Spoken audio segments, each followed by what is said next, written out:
Buenos días a todos. Buenos días, María del Carmen, ¿cómo estás? Muy bien, gracias. ¿Y tú? Bien. Bueno, tenemos ya la presentación, ¿la están viendo? Sí, señora. Bien.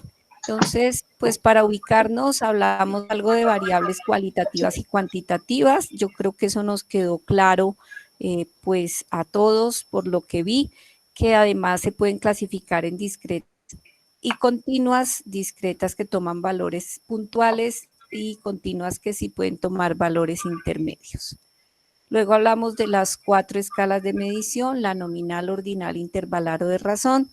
De aquí es importante pues tener en cuenta que las escalas que nos permiten hacer todas las operaciones que hoy vamos a trabajar son la intervalar o la de razón, y que la ordinal, aunque es más fuerte que la nominal y aunque se permite para variables cuantitativas, sigue quedándose en un orden, en unos numerales, por lo tanto se restringen las operaciones. Entonces ahí hay que tener cuidado con los análisis que hagamos con ese tipo de variables medidas en esa escala. Bueno, hablamos algo de cómo plantear de una mejor manera las preguntas o los ítems en un instrumento. Tener cuidado que solo midan una cosa, que pertenezcan a un solo factor o dimensión, que se midan todos los ítems, ojalá de la misma manera, con la misma estructura, con la misma escala Likert, si es que se usa una escala Likert. No medir variables cuantitativas de forma cualitativa porque restringimos los análisis. Si la variable requiere continuidad, mantener la continuidad y no permitir que se marque más de una opción de respuesta en cada ítem o se tendrán que hacer ítems diferentes. Bien, aquí miramos unos ítems. Aquí decidimos que si estaban bien o mal. Hablamos de cómo crear bases en el SPSS, cómo llevarlas del Excel al SPSS, cómo podemos abrir desde el SPSS diferentes ventanas, una donde colocamos los datos y creamos variables y otra la que nos va a empezar a entregar nuestros resultados. Bueno, tener claro que no permite espacio el nombre de las variables porque ahora vamos a crear variables a partir de las que ya tenemos, entonces no colocar en el nombre el espacio, eso se coloca luego en la etiqueta, el nombre completo, crearlas todas en lo posible de manera numérica y a quienes son cualitativas pues simplemente se les da un valor a esa etiqueta para que el paquete lo reconozca. Bueno, aquí hay algunos comandos que hoy vamos a trabajar. Allí estaba cómo hacer una base en Excel, recordar aquí importante el nombre en la primera fila, nunca colocar letras después de la segunda fila. En la segunda fila van los resultados de los sujetos, un sujeto por fila, una variable por columna. Y en una hoja siguiente, ojalá hacer el diccionario de datos para futuras aplicaciones o usos del cuestionario de la base que nos diga a qué corresponde cada categoría. Bueno, luego comenzamos a hacer ya análisis, creo que alcanzamos a hacer algo de organización de datos y de gráficas. Este era un recuerdito de las escalas y variables y población y muestra. Vimos que lo ideal para variables cualitativas es el gráfico, la torta, pastel, sectores, circular, pero para variables cuantis pues lo ideal es hacer un polígono, unas barras, que igual se ven más bonitas en el Excel que en el SPSS.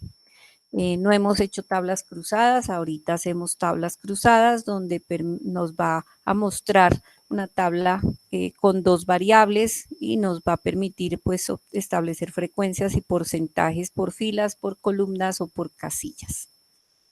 Bien, y creo que alcanzamos a hablar un poquito del análisis de datos. Hablamos de las diferentes medidas que nos permiten describir cada una de las variables por ahora por separado, antes de comenzar a hacer comparaciones o cruces o asociaciones. Dentro de esas medidas estaban las medidas de tendencia central, media, mediana y moda. La más débil de todas, la moda, decíamos, puede haber más de una moda o puede no haber moda.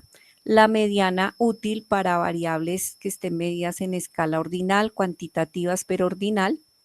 Y la media, pues la medida más usada, digamos que la que mejor representa el conjunto de datos, siempre que ella no, pues no esté sesgada, no tenga vicio, no esté jalada por ningún dato extremo que nos esté diciendo que no representa los datos. En el caso de que la media no represente los datos, pues nuestra segunda opción es la mediana.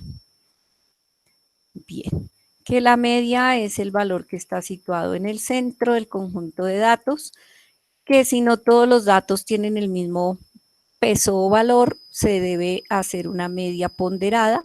Difícilmente en las bases de datos tiende uno a ponderar, eso es cuando ya le dan como respuesta si quiere sacar una media general, ¿cierto? Le dicen a uno la media de edad de los hombres es tanto, la media de edad de las mujeres es tanto, y quiero sacar la media en toda la población, pues tendría que ponderar por la cantidad de hombres y mujeres, pero en bases pues no hay necesidad. Sin embargo, ese PSS pues sí tiene una forma de sacar ponderaciones.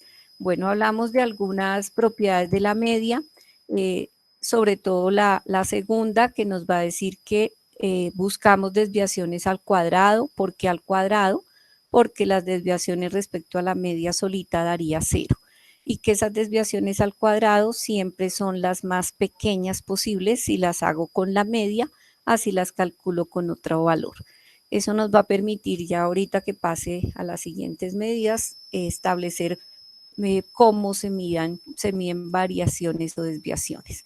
Y la última de la que hablábamos, que la media es afectada por datos extremos, pues esa nos dice que si hay datos atípicos extremos en alguno de los dos lados, ellos nos van a jalar la media hacia su sentido, y eso hace que la media pues esté viciada, sesgada, no lo represente y no debería ser la medida que usemos. Yo creo que tendemos mucho a sacarle la media a todo. Cuando digo a todo, pues a todas las variables cuantitativas, pero sí hay que mirar que realmente la media no esté viciada. Eso también lo vamos a aprender a detectar ahorita más tarde. Bueno, es el tipo de variables que ya hablábamos, cuantitativas, escala por supuesto intervalar o de razón que permita operaciones. La mediana, decíamos, es el valor que está situado exactamente en la mitad del conjunto de datos. Por debajo de ella está el 50%, por encima la otra mitad, y se puede calcular ya si tengo escala ordinal de variables cuanti. Y la moda, que decíamos, es el de mayor frecuencia, pero la medida más débil, por lo que puede suceder, como en el último ejemplo acá que vimos, que no haya moda. Bueno, eso creo que fue lo que alcanzamos a trabajar. Entonces, el siguiente conjunto de medidas son las medidas de dispersión. Son medidas que miden la variabilidad, que tanto